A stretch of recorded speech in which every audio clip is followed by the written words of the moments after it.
Hello, this is John DeFlaminis. I'm a director in the Penn Center for Educational Leadership, and I run the Distributed Leadership Project. You're listening to episode 5 of the Point of Learning podcast. Let's check it out.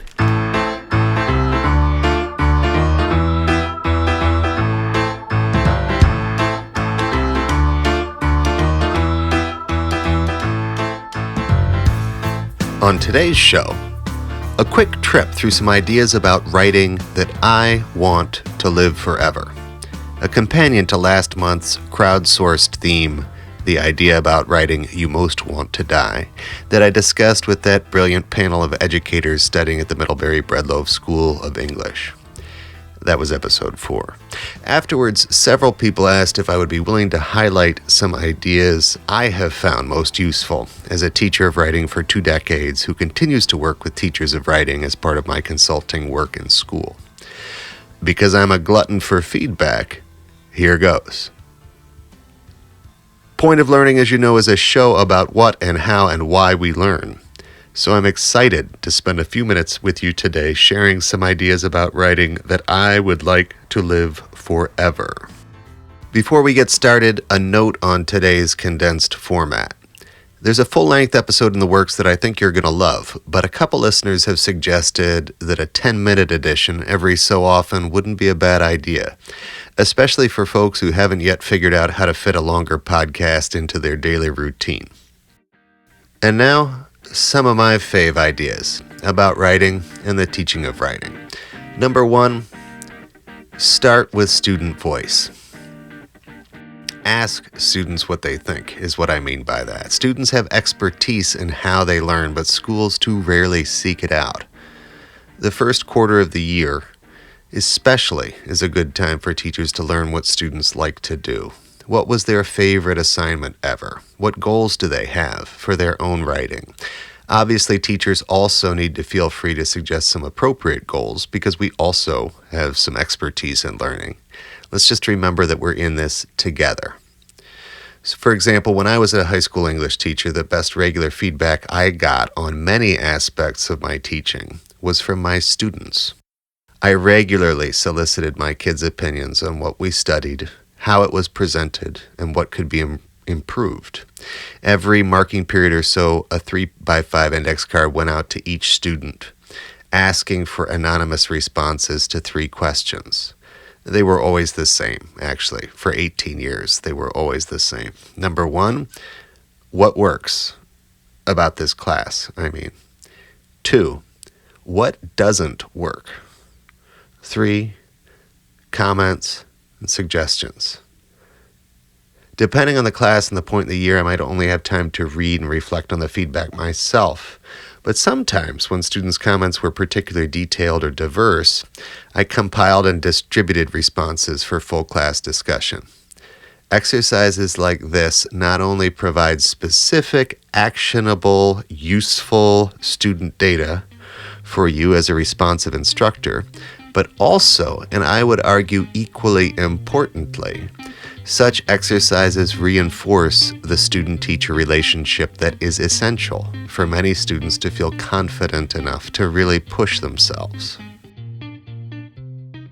Number 2, develop some assignments based on the ideas, based on the kinds of writing that you yourself learned the most from. And don't forget the kinds of writing that you enjoyed the most. Now, obviously, you want to modify and tailor assignments so they present a healthy but attainable challenge for your kids. When I was a student in high school and college and grad school, I know that I found excuses to do pastiche compositions, where you imitate the style of a given author or specific work, but give things your own twist. So it's kind of like you get to play dress up as a writer. It's still you underneath, but you were disguised as Virginia Woolf. And who's afraid of her, people? When I was teaching the short stories of Franz Kafka, especially the short stories, I loved reading what kids wrote to demonstrate their understanding of elements of his nightmarish and bizarre storytelling. Often this small creative constraint yields big surprises in what writers produce. 3. This is more conceptual. The artist and the editor. I either straight up stole this idea from Anne Lamott, whose wonderful instruction book on writing and life is called Bird by Bird, or I developed it after reading her. The idea is that one of the reasons writing poses such challenges is that it comprises two sets of skills that overlap a little, but really have different personalities. The artist is the part of you that is all about the generation of ideas and possibilities and imagination, the stuff of what you want to go in there. The editor, on the other hand, manages issues like structure and sequence and details like punctuation and usage and spelling. This is an oversimplification, but I think the two roles can help kids to focus on one part at a time. In general, unleash the artist first. Give kids 20 minutes to free write on the subject at hand. When they get good at this, and depending on the student's confidence, this part can happen at home. But I liked to practice together with students and see what we came up with. Set a timer for 20 minutes and then permit no interruptions. Here's a place where phones and email, for example, will not just interrupt the process, but actually cost valuable minutes to mentally reset. So don't permit them. The key during this time is to not judge yourself. That's the editor coming in with some concerns about what's logical or how long it is. These may be important, but not yet. This free write artist part is about saying yes and always writing your thoughts down. If it occurs to you, write it down. If you write it down or type it out and later your editor doesn't like it, it's easy to get rid of. But if you're busy judging an idea as, quote, no good, unquote, at the same time that you're trying to generate other ones, you're thinking in two directions at once, effectively wasting creative energy, while that bad idea, again, it's a judgment, creates static in your head. My father used to believe that writer's block comes from too many ideas, not too few. And I think a lot of times that's true. Okay, so then at the end of your 20 minutes or 30 or whatever, when you've got some thoughts together, then you let the editor in. Again, metaphorical, conceptual editor, that part of yourself doing that, to help you consider what makes the most sense, what you should cut, what you should start with, what comes next, how to spell it, like that. Describing these different functions differently through these different personalities of artist and editor can help young writers keep them straight and think increasingly precisely about where they might be getting hung up. Number 4, alternatives to the 5-paragraph essay. By popular request. The 5-paragraph essay got slammed pretty hard in last month's show, and more than a few listeners noticed. So just to reiterate our theme, it's not that the 5-paragraph essay shouldn't be a tool in your kid's toolbox. It's just that it shouldn't be the only tool. So, especially for juniors and seniors, if you want them to understand, for example, what great essays can do, make sure you're asking them to read examples of great essays. Give them some Mark Twain or Adrian Rich or Michael Pollan or Susan Laurie Parks or Jack Hitt. But then ask for a really concise response. Ask for a 300-word response to a single aspect of the model essay. And the point is to make every word count. So this short reaction paper should focus on one single idea that they found most compelling because they loved it or hated it or didn't understand it or it prompted some new idea or question of theirs. Especially in the fall, as you're still getting to know your students, this can be a great way to learn more quickly. You can get into longer papers later, but this is a very fast way to assess where kids' strengths and challenges lie. And until you can do a short paper well, I don't want to see a longer one. Now, another strong option for any grade level is a contract poem based on a model. So read some sonnets, discuss the form, and then let everybody try to write one. The contract part is that you agree to write one too, as the teacher, and then everyone can share.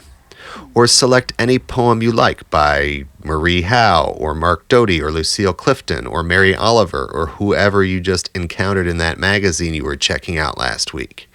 Read it aloud a couple times, you first, and then identify some salient aspects of that poem together with your students. And then you all agree to write something according to the rules you agree on together. For more good poem ideas, check out episode number 3 with Paula Roy. Number 5.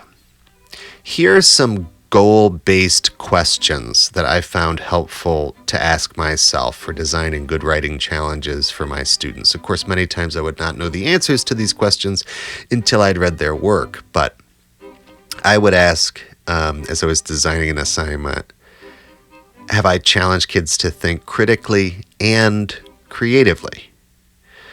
Will they produce something that I, as the teacher, will learn something from? So obviously this isn't just like learning content, knowledge about a subject that they might be writing about, but also includes, my learning about how they reason about the world, about who they see themselves to be, like that. Third question I would ask myself, is this something that I will enjoy reading entire class sets of? And man, I learned this the hard way. There's a tragic story about an assignment I gave on the subject of Oedipus, where I asked kids to make an argument for what they thought was the most important scene of the play and how the play would be changed if it wasn't there. And I bored myself to tears with, and it was my fault. The kids did it was a boring assignment. Anyhow, the fourth question I would like to ask is what I'm asking them to write. Does it make it virtually impossible, or at least too much of a hassle for them to plagiarize? In other words, have I baked into the assignment enough of their own voice and their own ideas that, they can't get it from somewhere else? Number 6, some thoughts on grading. This came up a little bit, and I would just like to recommend, if you're wondering about an idea, it is possible to grade on individual progress rather than, fixed notions of what a good paper is that you're trying to apply equally to confident writers and those who are struggling with language. For some detailed ideas, we don't have space for now, check out Linda Christensen's fabulous book, Teaching for Joy and Justice. You'll be glad you did. But some things we can say here. When grading, no 5-page rubrics, please. Don't try to look for everything at once. Stuff like that makes you crazy and make kids hate you. Instead, pick a few areas of focus. So for example, if you're asking them to practice narrative writing, how about just the middle of the story and not worry about how to begin a story or how to end a story? If you're just asking them to practice narrative, for a little bit, why not just a chunk of it? Especially if they're just beginning. One of my favorite college essay questions from, a while ago was a question that said, you've just finished your 400-page autobiography. Tell us what's on page 317. An assignment like that is really cool and bounded, and you can decide what you're looking for. The other thing you can do with that is to ask for a writer's reflection, where you're asking them to say to you, and this is just an informal paragraph that you turn in with especially a longer assignment, saying, here's what I was trying to do, here's what I was going for, here's where I struggled, and here's what I'd like you to read for. Please read for this. This is great if they're working on something. I tried to make this better. We talked about this last time. And especially if a kid is sharing their own extracurricular writing with you, personal, poems or, writing that they're doing. Be sure you ask for what kind of feedback they're looking for, because you definitely don't want to start reading for grammar, for example, if they're just asking you to check out content. And finally, I wish I didn't have to mention this. I wish the world were different in some ways. But often when I work with teachers, they raise the very realistic concern. Look, what about these? These are some nice ideas, but what about the test? I'm responsible for this test, and pick your state, and that's the test that goes along with it if you're in public school. I don't have the space or adequate blood pressure medication to rail with sufficient detail or fervor against the testing industrial complex that continues to regard teachers as curriculum delivery technicians to students who, in one district I worked in recently, literally spend more time being tested than learning. For a taste of my ideas on the data science behind this subject, refer to the post called High Stakes Tests Will Always Backfire on the show page. In one sentence related to writing, my advice to teachers is that if we figure out how to teach students the value of strong writing and design assignments interesting enough for them to enjoy practicing writing, they will be able to write well anywhere, even an absurd standardized assessment. On that happy note, that's it for today's Writer's Digest edition of Point of Learning. Thank you so much for checking it out. If you like what you hear, subscribe through iTunes and the Point of Learning YouTube channel. Please spread the word about this show to anyone interested in what and how and why we learn. I'll be back next month with Maureen Mazaries talking about counseling, parenting, and the social emotional development of teens. You're not going to want to miss it. Yeah, so much for 10 minutes. Who needs a timer now?